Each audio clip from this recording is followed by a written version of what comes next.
오늘 우리에게 주시는 하나님의 말씀은 로마서 1장 1절부터 17절까지의 말씀입니다.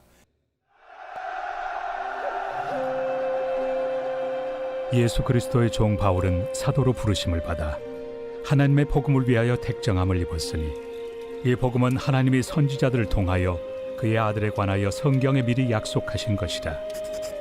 그의 아들에 관하여 말하면 육신으로는 다윗의 혈통에서 나셨고 성결의 영으로는 죽은 자들 가운데서 부활하사 능력으로 하나님의 아들로 선포되셨으니 곧 우리 주 예수 그리스도시니라.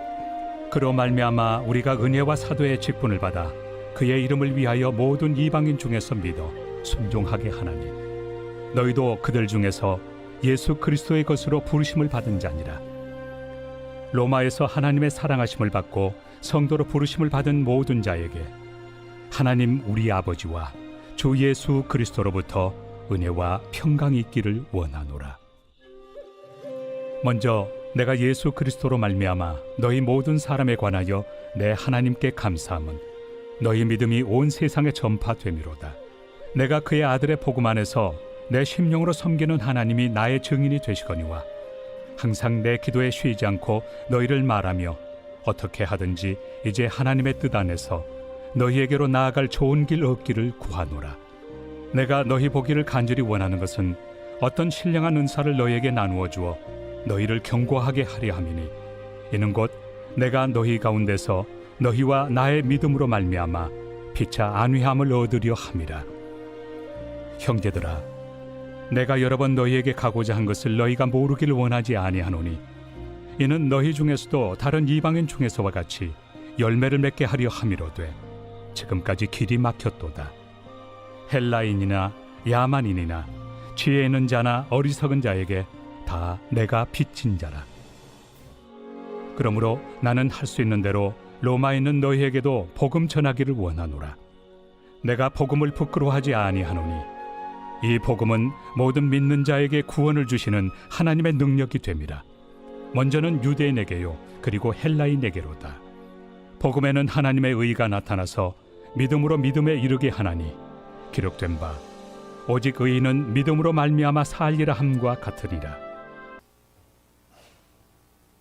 우리가 성경을 보다 보면 성경에 수많은 책들이 있지만 그 중에서 가장 보석 같은 책이 어디냐고 물어보면 많은 신학자들은 바로 로마서를 언급하기도 합니다. 그 이유는 2000년이 넘는 교회 역사 속에서도 교회의 중요한 변곡점이 생길 때마다 이 로마서의 가치가 입증되어졌고 그리고 수많은 사람들에게 영향력을 끼쳤던 서신이 바로 이 로마서입니다.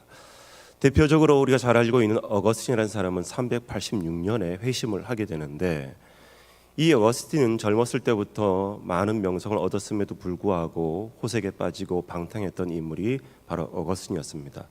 그래서 늘 언제나 하나님 앞에 그리고 그의 어머니였던 모니카의 그런 무던한 걱정거리였던 이 어거스틴이 시간이 지나면서 자신의 그 죄에 대한 비참함과 그리고 죄에 대한 깨달음이 자기의 마음을 힘들게 하고 있었을 때에 집 앞에 있었던 정원을 거닐 때 동네 아이들의 노래 소리가 들려지기 시작합니다. 톨레레게 톨레레게.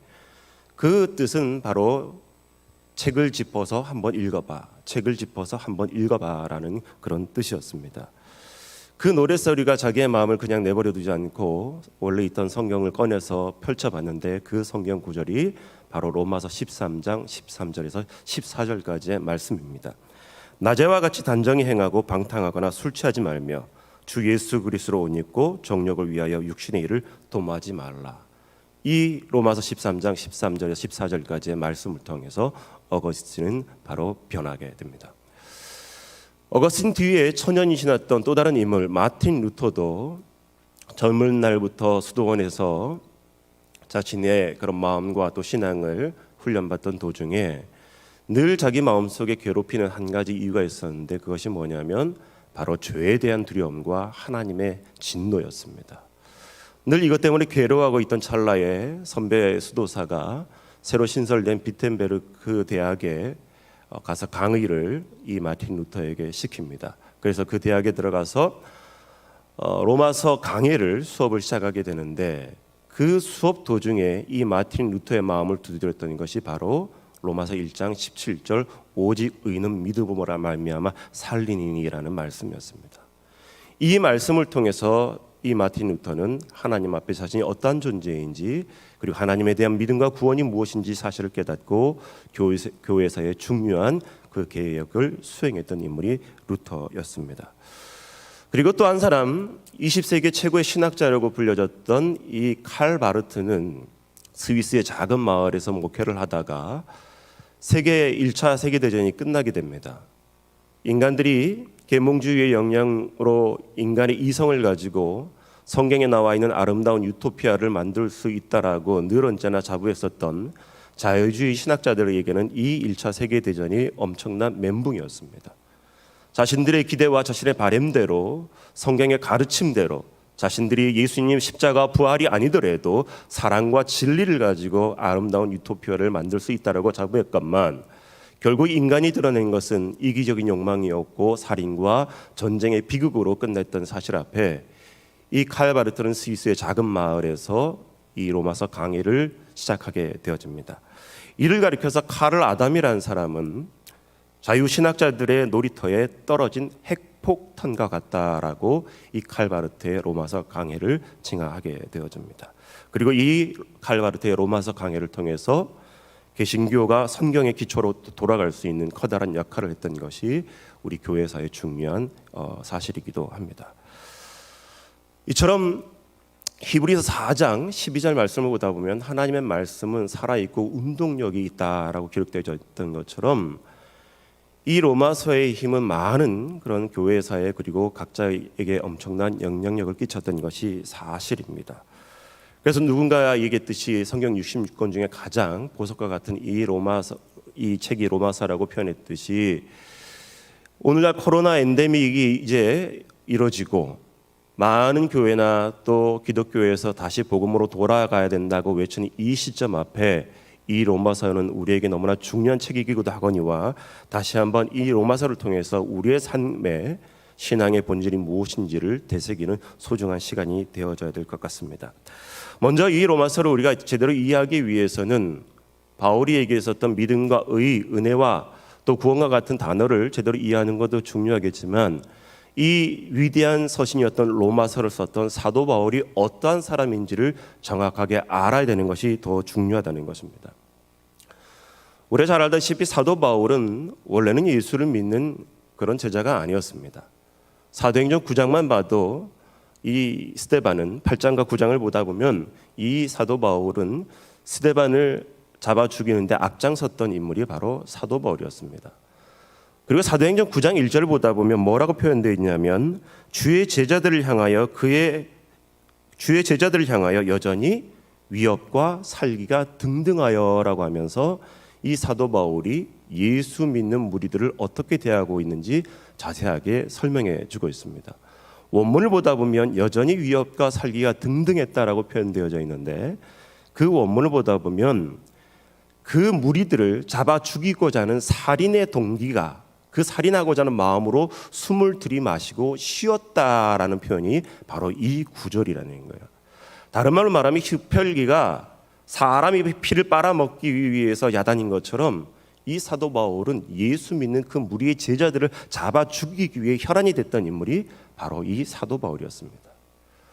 그래서 도망가고 있었던 그 제자들을 쫓아서 다메섹으로 가던 도중에 도저히 상상할 수 없는 일을 겪게 되는데 우리가 잘 알고 있다시피 이 사도 바울이 다메섹 도상에서 예수님을 만나게 되는 것입니다. 말씀을 보다 보면 너무나 놀랬던 나머지 이 사도 바울이 마을에서 떨어져서 4일 동안 앞을 보지도 못했고 먹지도 못했고 마시지도 못했던 시금전폐했다라고 성경에 기록되어져 있습니다. 그리고 사도행전에 직접적으로 나와 있지 않지만 말씀을 보다 보면 이 사도 바울이 다메섹 도상에서 회복된 이후에 아라비아 광야로 내려가서 무려 3년 동안 거하고 있었던 사실을 갈라디아에서는 기록해주고 있습니다. 많은 신학자들이 이 3년 동안 아라비아 광야에 가서 사도 바울이 과연 무엇을 했을까? 그것이 신학자들에게 커다란 고민입니다. 대체적으로 결론을 내리기를 뭐라고 얘기하냐면 다메섹 도상에서 죽은 줄만 알았었던 그 예수가 부활해서 자신 앞에 나타났을 때에 바로 그 경험을 하고 나서 사도 바울은 세 가지를 정리하게 됩니다. 첫째, 신명의 말씀을 보다 보면 나무에 달려 죽은 자마다 죽은 자들은 저주받은 자라고 기록되어져 있는데, 분명히 십자가에 매달려 죽은 줄 알았었고 예수는 그때 당시에 철저한 이단아라고 여기고 있었던 이 사도 바울에게 저주받은 죽음의 대상이었던 예수 그리스도가 부활해서 자신 앞에 나타났다는 것은 도대체 무슨 의미일까? 예수를 메시아로 인정하기 싫었던 사도 바울에게는 먼저 이 문제부터 풀려져야 했는데, 바로 그 예수 그리스도의 저주받은 죽음은 예수 자신의 죽음이 아니라 바로 죄로 말미암아 저주받고 죽어야 될 수많은 인류의 죽음을 대신 지고 있었다는 것을 사도 바울은 깨닫게 됩니다. 두 번째로는 내가 비록 예수 믿는 무리들을 잡아 죽이는 일에 앞장섰지만 예수를 직접적으로 핍박한 일이 없었음에도 불구하고 다메섹 도상에서 그 예수님은 사도 바울에게 어찌하여 너가 나를 핍박하느냐 박해하느냐라고 물었습니다. 이 질문에 대한 사도 바울의 답은 다른 것이 아니었습니다.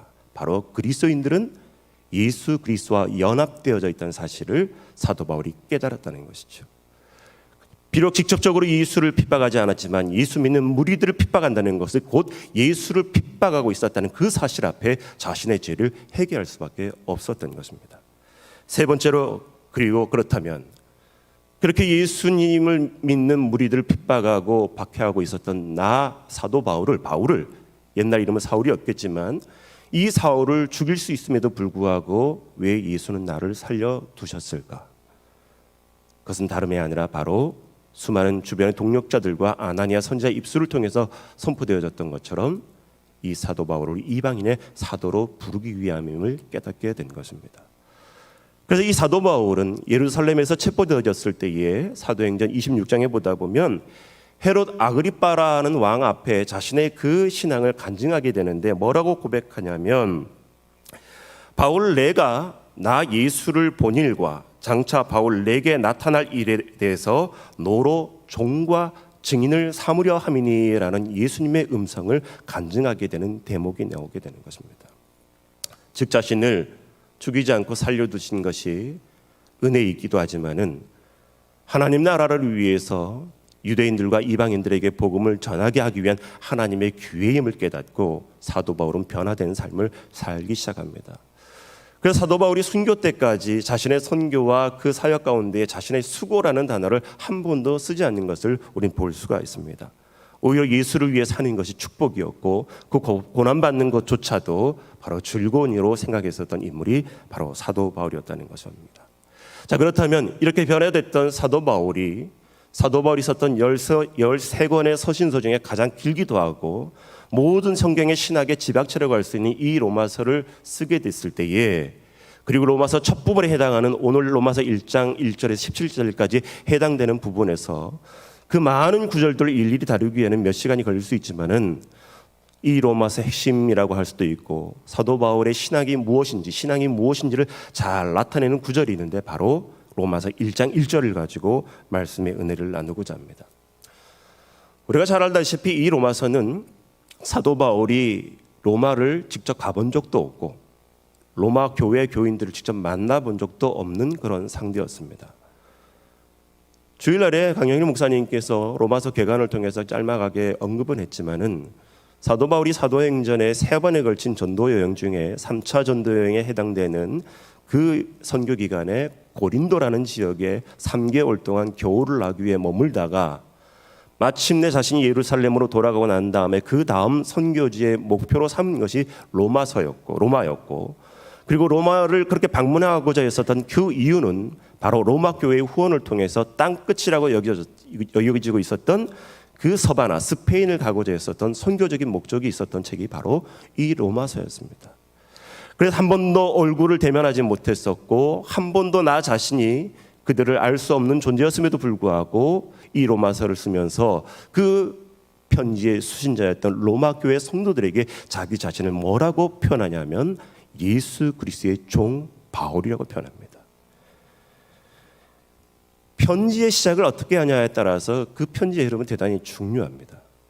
로마서 16장까지 펼쳐져 있는 이 책의 첫 구절을 사도 바울은 다른 단어가 아니라 자신을 가리켜서 예수 그리스도의 종 바울이라고 표현합니다. 그런데 이 내용을 보다 보니까 존 메가더라는 목사님은 이 사도 바울이 표현했었던 이 종이라는 단어를 설명을 하면서 슬레이브라는 그 책에서 이 존 메가더 목사님은 뭐라고 얘기하면 영어 성경을 보다 보면 이 종이라는 단어를 서번트라는 단어로 번역을 했다는 거예요. 근데 원래 헬라어를 보다 보면 이 종이라는 단어는 둘로스라는 단어를 신약 성경에서 124번을 사용하게 되는데 이 둘로스라는 단어를 서번트라는 단어로 번역할 게 아니라 원래는 슬레이브, 노예라는 단어로 번역해야 정상이라는 겁니다. 사도 바울이 이 로마서를 썼을 때 당시에 그 로마의 시대적인 배경은 집안에 일을 하고 있는 식모나 파출부나 관리자와 같은 그런 서번트와 같은 인물들은 내가 할 일을 선택할 수가 있었던 거예요. 그만두고 싶으면 얼마든지 그만둘 수 있는 그런 자격이 있었습니다. 그런데 오늘 로마서에서 사도 바울이 자기를 가리켜서 종이라고 표현했던 이 둘로스란 단어는 그 일을 선택할 수 있는 자격이 없는, 어떻게 보면 집안에 키우고 있는 당나귀와 같은 존재가 바로 슬레이브 둘로스라는 단어라는 거예요. 그래서 로마 옛날 고대 자료를 보다 보면 집안에 있는 당나귀와 집에 있는 노예를, 종을 비교했을 때 차이가 하나 있다면 그게 뭐냐면 하나는 말을 하지 못하는 존재이고 하나는 말을 할 줄 아는 존재라는 것. 그거밖에는 당나귀와 노예는 아무런 차이가 없다라고 표현했을 정도로 그만큼 천하디 천한 존재가 바로 종이었다는 것입니다. 누가복음 15장에 보다 보면 아버지의 재산을 갖고 세상에 나가서 방탕하게 살던 탕자가 마침내 모든 것을 허비하고 난 다음에 아버지의 집으로 돌아가기로 작정을 합니다. 그리고 마음속에 뭐라고 고백하냐면 지금부터는 내가 아버지의 아들이라는 그 일컬음을 감당하지 못하겠노라. 나를 품꾼의 하나로 보소서 하리라 라고 아버지에게 고백하겠다고 작정을 합니다. 아버지 집에 있는 품꾼의 하나로 나를 보소서라고 얘기하겠다는 거예요. 여기서 품꾼이라는 단어가 바로 둘로스, 노예라는 단어가 해당되는 것입니다. 그런데 바로 이 천하디 천한, 동물과 같이 여겨지고 자신의 생각과 자신의 뜻과 자신의 것은 아무것도 없는 존재와 같은 이 둘로스에 해당하는 종의 모습이 사도 바울의 고백이었고, 그리고 로마서 1장 6절에 보다 보면 그 로마 교회 성도들 향해서도 너희 로마 교회도 이방인 중에서 예수 그리스도의 것으로 부름을 받은 자니라 하면서 하나님 앞에 부름받은 백성들이 어떤 존재였는지를 분명하게 가르쳐 주고 있다는 것입니다. 그리스도인은 하나님의 자녀이면서도 동시에 하나님 앞에 모든 것을 맡기고 그리고 그 아버지의 말씀에 따라 순종해야 될 노예와 같은 자세가 있어야 될 줄 믿으시기 바랍니다. 그런데 여러분, 오늘날 변질된 기독교의 가르침을 한번 봤으면 좋겠습니다. 성경 말씀을 보다 보면 주와 같이 왕 노릇하리라, 너희는 왕과 같은 제사장이다라는 성경 구절이 있습니다. 그런데 많은 기독교인들이 이 성경 구절을 잘못 해석한다는 것입니다. 이 성경을 우리는 세상에 살면서 믿음이 있다면 세상 사람들이 우러러보는 1%의 갑이 될 수도 있고, 그 갑이 되기 위해서는 하나님을 이용해서라도 그 갑의 위치에 서는 것이 성공이고 축복이고 번영이라고 가르치는 것이 오늘날 많은 기독교인들의 가르침이 되어버렸습니다. 그래서 그런 갑이 되기 위해서는 철저하게 소유와 획득이 필요한데, 그 소유와 획득을 쟁취하기 위해서 내가 믿는 그 믿음을 이용해서라도 그 소유와 획득을 가로채야 된다라고 가르치는 오늘 잘못된 기독교의 사상들이 보편적으로 깔려 있는 것을 우리는 발견하게 되어집니다. 그런데 여러분, 믿음이 있다고 하면서도 그런 1%의 갑이 되려고 하다 보니까 하나님께 주신 이 성경적인 믿음의 창의적인 상상력은 온데간데 없고, 내가 가지고 있는 것을 소유와 획득을 통해서 1%의 갑이 되기 위해서는 내가 가지고 있는 것을 지켜야 되고 유지해야 되다 보니까 믿음의 창의적인 상상력을 다 잃어버리며 살아가고 있는 존재들이 너무나 많이 있더라는 것입니다. 그런데 사도 바울은 무엇을 발견했느냐? 소유와 획득을 통해서 높은 절에 올라가는 것이 소위 말하는 성공이고 번영이고 축복이 아니라 예수님을 통해서 발견했던 것은 예수님은 99%의 을과 같은 존재, 낮고 천한 존재를 통해서 새로운 하나님의 나라를 만들어가고 있는 것을 이 사도 바울은 말씀을 통해서 발견했다는 것입니다. 예수님께서도 심지어 이런 얘기를 합니다. 인자가 온 것은 섬김을 받으려 함이 아니라 도리어 섬기려 하고 자기 목숨을 많은 사람을 위한 대속물로 주려 함이니라. 내가 너희를 섬긴 것 같이 너희도 서로 섬겨야 하리니. 이렇게 권면하고 있는 거예요. 바로 사도 바울의 이 종의 원리가 바로 여기서 출발하게 되는 것입니다. 유명한 영상학자였던 프란시스 셰퍼는 이렇게 얘기합니다. 사도 바울이 노예의 쇠스랑을 자신의 목에 건 것은 그럴 수밖에 없었던 것이 아니라 자신 스스로의 의지로 그것을 목에 걸었기 때문이다라고 말하면서 사도 바울의 그 종됨의 자세의 의미가 무엇인지를 잘 설명해 주고 있습니다. 그러다 보니까 사도 바울은 이 종의 원리를 깨달은 나머지 자신이 갖고 있었던 모든 것을 배설물로 여겼었고, 그리고 둘째 아들 탕자와 같은 마음으로 아버지의 소유됨을 자청했었고, 그리고 그것을 자신에게만 끝나는 것이 아니라 자신이 방문하려고 했었던 그 로마 교회를 향해서, 그리고 오늘 성경을 보고 있는 저와 여러분에게도 강력하게 도전하고 있다는 것입니다. 문제는 오늘날 교회 안에서 그리스도와 우리의 관계를 너무나 아름답게 미화하고 있다는 것입니다. 예수님을 나의 친구요, 목자요, 동반자요, 위로자요, 온갖 좋은 말로 예수와 우리의 관계를 표현하고 있지만, 정말 사도 바울이 우리에게 가르쳐주고 있는 그리스도와 나와의 관계, 그분은 주인이 되시고 나는 아무것도 말할 수 없고 자랑할 수 없는 종의 자세의 원리를 고백하고 있는 신앙인들은 많지 않다는 것입니다. 우리가 로마서를 이번 매일 성경을 통해서 꾸준히 말씀을 묵상하고 또 말씀의 은혜를 나누겠지만은, 다시 한번 우리의 정체성이, 그리스도의 관계 속에 있는 우리의 정체성이 다시 한번 도전되어지고 회복되는 모두가 되길 주의로 축복하며 기도합니다. 두 번째로는 사도 바울이 자신의 그 정체성을 로마 교회에 편지를 보내면서 썼던 단어는 바로 하나님의 복음을 위하여 택정함을 입은 사도라는 단어라는 겁니다. 사도란 단어는 부르심을 입은 자, 헬라어로는 아포스톨로스라고 그러는데 보냄받은 자란 뜻이죠. 그래서 우리가 사도란 단어를 한자로 보다 보면 심부름 사자에다가 무리도자를 씁니다. 이런 심부를 맡은 사람, 큰 심부름을 맡은 사람을 가리켜서 우리는 대사라 그러고요. 작은 심부름, 소사, 은밀한 심부름을 맡은 사람을 밀사라 그러죠.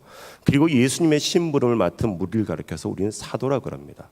바로 그래서 이 사도 바울도 자신을 가리켜서 사도라고 얘기하고 있고, 이 사도라는 것은 다른 말로 말하면 예수님이 주신 그 심부름을 감당하기 위해 목숨조차도 내건 존재가 바로 사도라고 얘기할 수 있는 것이고, 그것을 가리켜서 사명 있는 자라고 얘기할 수가 있다는 겁니다. 오늘날 교회 곳곳에 일어나고 있는 갈등과 그런 분쟁의 근원을 보다 보면 바로 이 사명을 잃어버렸을 때에 성도로서, 그리스도인으로서 가져야 될 위치 질서, 역할 질서, 관계 질서가 무너져 있는 것을 많이 보게 되어집니다. 여러분, 아름답다라는 단어를 우리가 잘 표현합니다. 이 아름답다라는 단어는 무엇을 안다라는 안과 걸맞다라는 답다라는 단어가 합쳐진 것이 아름답다라는 뜻의 의미라는 겁니다. 그렇다면 그리스도인이 아름답다라고 표현할 때는 무슨 뜻이겠습니까? 그것은 믿음으로 하나님의 백성으로 구원받고, 그리고 구원받은 하나님의 백성답게 하나님의 뜻을 따라 남아있는 인생을 걸어가는 그 순종의 모습이 그리스도인의 아름다움인 줄 믿습니다. 그래서 여러분, 이 사도 바울이 하나님의 복음을 위하여 택정함을 입은 사도라는 것은 그 복음을 위해서 사명을 건 인생으로 고백하고 있는 거예요. 그렇다면 부름을 받았던 그 사도는 바로 하나님의 복음을 위해 택정을 받았다 그랬는데, 하나님의 복음, 다른 말로 말하면 또 다른 복음이 있을 수 있다라는 거예요. 실제적으로 있었다는 것입니다. 사도 바울은 하나님의 복음이나 그리스도의 복음이나 나의 복음이라고 얘기했지만, 로마 시대적 배경을 보다 보면 이 복음이란 유앙겔리온이라는 단어를 보다 보면 성경에서 먼저 쓰여진 것이 아니라 그리스와 로마의 황제들의, 임금들의 정치적인 그런 행보를 나타냈을 때 썼던 단어가 바로 유앙겔리온 복음이라는 단어라는 거예요. 예수님이 태어났을 때 당시에 아우구스투스 황제가 로마를 점령하게 됩니다. 제패하게 됩니다. 그리고 1900년대 초반에 터키 지방을 가다 보면 프리에네라는 지역에 하나의 비문이 발견하게 되는데, 바로 그 비문이 뭐냐면 바로 주전 9세기에 아우구스투스 황제의 그 정치력을 칭하기 위해서 만들어졌던 비문이었습니다. 그 비문의 내용은 이렇게 기록되어 있습니다. 아우구스투스는 우리와 우리 자손들을 위한 구원자로 보내심을 받은 인물이고, 그로 인해 전쟁이 그쳤고 온 세상에 질서가 생겼고, 그 신 곧 아우구스투스 탄생일은 온 세상을 위한 복음의 시작이었다라고 그 비문에 기록되어 있는 것입니다. 복음이란 단어, 너무나 아름다운 단어임에도 불구하고 이 유앙겔리온, 복음이란 단어는 원래 성경에서 쓰여진 것이 아니라 바로 황제의 그 치아를 나타내기 위해 쓰여졌던 단어가 유앙겔리온이었다는 거예요. 사도 바울은 어찌 보면 그렇게 로마 제국의 황제를 치하하기 위해 썼던 이 유앙겔리온을 정면으로 도전하기 위해서 하나님의 복음이라는 단어를 인용했을지도 모르겠습니다. 그렇다면 사도 바울이 의도적으로 그 로마 제국의 복음을 대항하기 위해 썼던 이 복음이라는 단어, 그렇다면 로마 제국의 복음에 어떤 의미가 있을까? 그것은 만군의 주 여호와가 하나님 되는 세상이 아니라 바로 눈에 보이는 아우구스투스 황제가 곧 신이라는 거예요. 그리고 그 아우구스투스가 이 세상의 질서와 평화를 가져왔다라고 그 황제를 신처럼 모시고 살아가는 것이 로마 제국의 복음이었다라는 겁니다. 그런데 이 아우구스투스 황제가 만들었던 이 로마 팍스 로마의 그 실제적인 여러분 정치력과 통치 방법을 보다 보면 깜짝 놀랄 일이 있는데, 그것이 뭐냐면 로마에 저항하는 사람들은 말없이 칼을 가지고 죽여버립니다.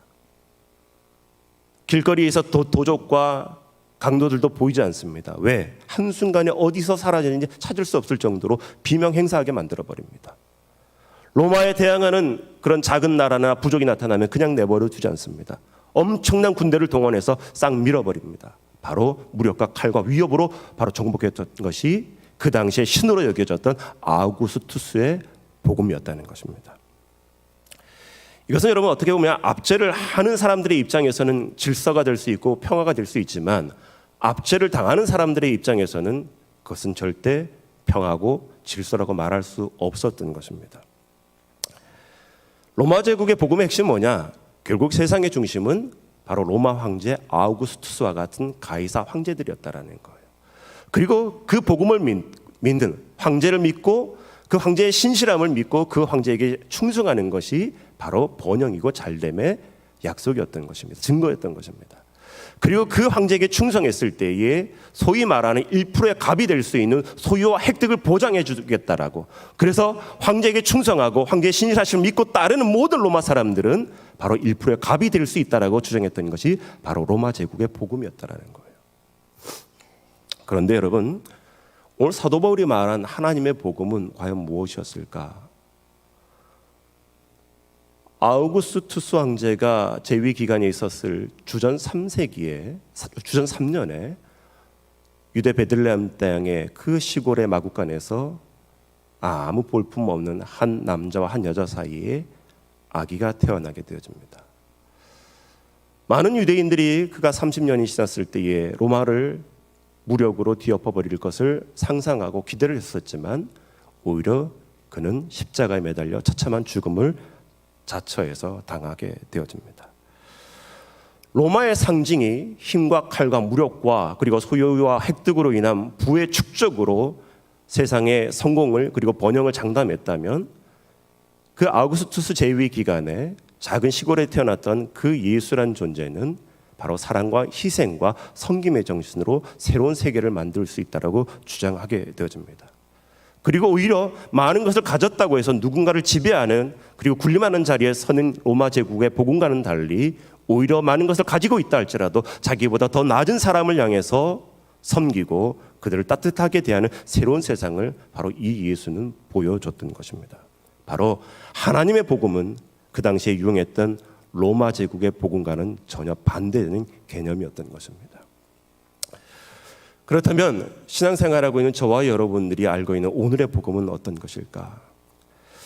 아인슈타인은 수많은 실험을 반복을 하고 실패를 하게 되면서 결론을 내렸던 사실이 있습니다. 그 사실이 뭐냐면 똑같은 방법으로 다른 결과나 더 좋은 결과를 기대하는 것은 미친 짓이다라고 그렇게 기록했습니다. 이것을 신앙 가운데, 복음 가운데 도입하게 되면 로마 황제를 섬기는 마음으로 하나님을 섬기고 로마 황제에게 바라야 되는 것을 하나님께 바라는 것은 미친 신앙이다, 거짓 신앙이다라고 얘기할 수 있다는 것입니다. 로마 황제의 복음은 번영을 약속합니다. 그래서 정복과 소유를 합리화시켰습니다. 어떤 소유와 획득을 위해서 수단과 방법을 가리지 않고 1%의 갑이 되기 위해서는 수단과 방법을 가리지 않는 합리화를 시켰던 것이 로마 제국 황제의 복음이었습니다. 그런데 여러분, 성경에서는 어떤 복음을 가리키고 있느냐? 인간을 만드시고 나서 하나님께서 창세기 1장 28절을 보다 보면 인간에게 말씀합니다. 생육하고 번성하고 정복하고, 생육하고 번성하고 충만하고 정복하고 다스리라고 명령합니다. 그 가운데 네 번째, 다섯 번째 동사 정복하고 다스리라는 단어를 히브리어 원문을 보다 보면 우리가 알고 있는 무작정 힘으로 무력으로 정복하고 다스리라는 개념이 아니라는 것입니다. 그것은 하나님의 마음을 품고 하나님의 마음으로 피조물들을 살피고 돌보라는 뜻이 담겨져 있다는 것입니다. 그래서 성경에서 말하고 있는 성경적인 샬롬이라는 것은 우리 인간의 몸과 마음과 영혼의 회복만 있는 것이 아니라 온 세상 피조물의 회복도 함께 포함되어 있다는 것입니다. 그런데 그 성경적인 샬롬은 어디에서 오냐? 하나님과의 관계에서부터 출발한다는 것입니다. 로마 제국의 복음을 따르는 사람들은 모든 세상적인 관계를 인간적인 관계로 맺습니다. 인간을 위한 관계다 보니까 우리는 가리켜서 그런 관계를 인위적인 관계라고 얘기를 합니다. 인간을 위한 관계. 그것이 세상이 말하는 관계입니다. 그런데 성경적인 이 인위적인 관계는 사람 인자에다가 위할 위자가 쓰여지게 되는데 이 단어가 한 글자로 합쳐지게 되면 거짓 위, 속일 위자가 된다는 것입니다. 성경에 등장하는 최초의 살인자는 여러분 가인입니다. 그런데 그 가인의 이름이 뜻이 바로 소유와 획득이라는 것입니다. 자신이 얻고자 하는 소유와 획득을 위해서 하나님 앞에 거짓말을 합니다. 아벨을 돌로 쳐 죽였음에도 불구하고 나는 모르겠다라고. 자신이 이익이 되는 부분이 된다면 어느 누구를 막론하고 제거하려고 하는 가인의 특징들이 바로 로마 제국의 복음을 따르는 사람들의 모습에 나타나게 된다는 것입니다. 그런데 오늘 말씀에 보다 보면 이 로마서 1장 초반에 등장하는 사도 바울도 그렇고 이 편지를 받게 되는 로마 교회에는 세상 사람들이 말하고 있는 이런 소유와 획득의 번영의 마음을 내려놓았던 존재입니다. 그리고 가인이 되고자 했었던 그 마음을 내려놨던 인물이 바로 바울과 로마 교회였다는 것입니다. 오늘 우리가 로마서를 공부를 하고 말씀을 나눌 때 중요한 것은 바로 그래서 나는 어떤 부르심이 있는 존재인가를 정확하게 알아야 된다는 것입니다. 다른 말로 말하면 이것을 소명이라고 말할 수가 있겠지요. 신앙생활에 소명이 없다라는 것은 어떻게 보면 거짓 신앙이라고 말할 수 있겠습니다. 내가 갖고 있는 직장, 내가 갖고 있는 신분, 그리고 내가 살고 있는 마을의 지역의 위치까지 어떻게 보면 그 모든 것이 하나님의 복음을 위한 섭리 가운데 있음을 믿는 우리 모두가 되길 축복합니다. 그 모든 것이 하나님 나라와 관계가 되어져 있어야 된다는 거예요. 구약 성경을 보다 보면 유대인들이 어려움을 겪게 됐을 때에 모르드게라는 사람이 왕후 자리에 있었던 에스더에게 이런 말을 에스더 4장 14절에서 하게 됩니다. 이때에 내가 만일 잠잠하여 말이 없으면 유대인은 다른 데로 말미암아 노임과 구원을 얻으려니와 너와 내 아버지 집은 멸망하리라. 내가 왕후의 자리를 얻은 것이 이때를 위함이 아닌지 누가 알겠느냐 하니. 내가 서 있는 위치, 내가 갖고 있는 모든 것, 내가 지금 누리고 있는 모든 것들이 어떻게 보면 하나님의 나라를 위한 이땜이 아니냐라고 한번 여러분 자문해 볼 필요가 있다라는 거예요. 제가 좋아하는 선교사 중에 짐 엘리엇이라는 선교사가 있습니다. 물론 세상에 살고 있는 존재는 아닙니다. 1956년에 1월 8일 날 시카고에 있는 휘튼 명문대학을 우수한 성적으로 졸업했음에도 불구하고 이 짐 엘리엇은 4명의 친구들과 함께 에콰도르에 있는 아우카 부족을 전도하기 위해 선교하기 위해 비행기를 타고 떠나고 마침내 그 아우카 부족이 살고 있었던 지역에 도착합니다. 그런데 도착 직후 그들은 아우카 부족의 창에 찔려서 모두 그 자리에서 순교하게 되어집니다.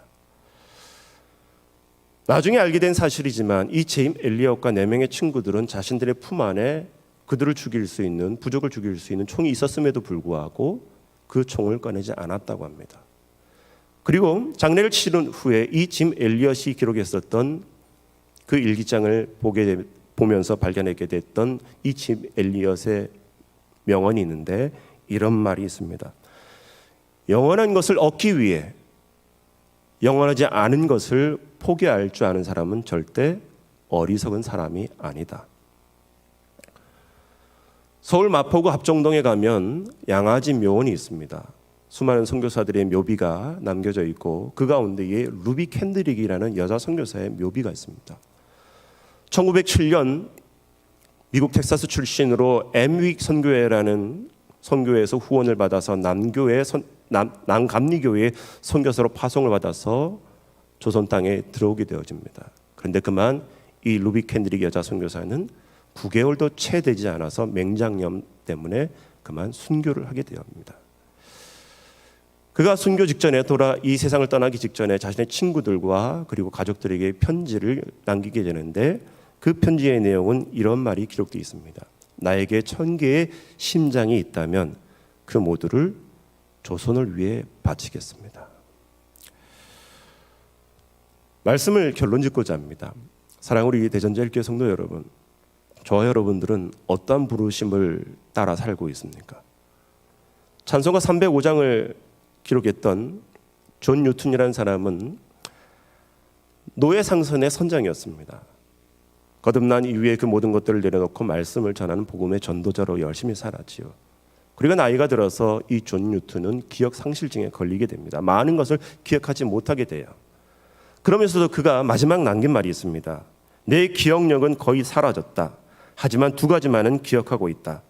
첫 번째는 나는 분명히 큰 죄인이었고, 2번째는 예수님은 크신 구원자라는 사실이다. 하나님의 은혜를 기억하고 그 하나님의 은혜를 아는 사람은 하나님의 복음을 부끄러워하지 않는 줄 믿습니다. 우리가 신앙생활 한다고 말하면서도 하나님을 위한 제단에 내 것을 위해서 어떤 것을 쌓을 때가 얼마나 많이 있습니까? 하나님의 나라를 위한다고 말하면서도 가이사에게 충성하듯이 하나님께 충성하고 있고, 가이사에게 바라야 될 것들을 하나님께 바라고 있는 어리석은 비본질적인 복음의 모습으로 살아가고 있지 않습니까? 하나님의 힘을 빌려서 이 현세의 번영을 누리려고 한다는 것은 어찌 보면 예수님을 가이사로 인정하는 것이고, 우리 자신을 세상과 신앙이라는 껍데기 속에 놓여져 있는 이중첩자로 전락시키면서 기독교를 변질시키는 못된 습관들이라는 것입니다. 바라기는 우리 공동체가 소유와 획득을 위한 신앙이 아니라 사도 바울처럼 복음을 위한 삶이 될 수 있기를 주의 이름으로 축복하며 기도합니다. 믿음으로 살다가 믿음으로 마치는 것이 바로 의인의 삶인 줄 믿습니다. 마지막 한마디 하고자 합니다. 대전 현충원에 가면 영락교회 장로님이었던 육군 소장이었던 정등만 장로님의 묘비가 있습니다. 그 묘비에는 이런 글이 기록되어 있습니다. 한평생 하나님의 명령에 예하고 살다가 예하고 떠난 사람 여기에 묻혀 있다. 오늘도 저와 여러분들이 하나님 앞에, 그리스도 앞에 내가 누구인지, 그리고 무엇을 위해 부름받았는지 그 명령 따라 말씀 따라 순종하는 모두가 되길 주의 이름으로 축복하며 기도합니다.